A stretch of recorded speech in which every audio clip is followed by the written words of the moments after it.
আজকে তোমাদের সাথে শেয়ার করব এই বিকাজি ভেলপুরিটার রিভিউ। আগের দিন স্মার্ট বাজারে এটা আমি দেখতে পাই, তো ওখান থেকে আমি একটা নিয়ে এসেছিলাম।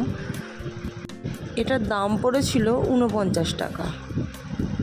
ভেতরে দেখতেই পাচ্ছ এরকম একটা প্যাকেট রয়েছে, যার মধ্যে মুড়ি রয়েছে। আই থিঙ্ক এরকম একটা কাগজ দেওয়া আছে যেটাকে স্পুন বলা আছে, এবং আর একটা প্যাকেট দেখতে পাচ্ছ, ওটা চাটনির প্যাকেট। দাম অনুযায়ী জিনিসটা আমার একটু কমই লেগেছে, কিন্তু খেয়ে দেখা যাক জিনিসটা কেমন।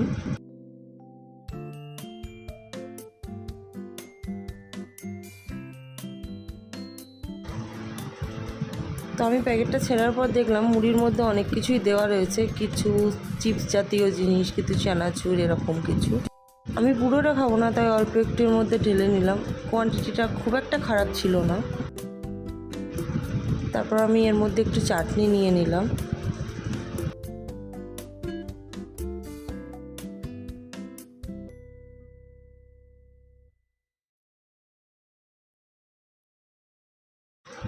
এর মধ্যে এরকম কিছু স্ন্যাক্স জাতীয় জিনিসও দেওয়া ছিল। আমি একটা বাইট নিয়ে দেখলাম, আমার মোটামুটি ভালোই লেগেছে, খারাপ বলবো না। তবে এটার দামটা যদি আর একটু কম হতো আমার মনে হয় এটা বেটার হতো। বাদ বাকি ওভারঅল ওকে।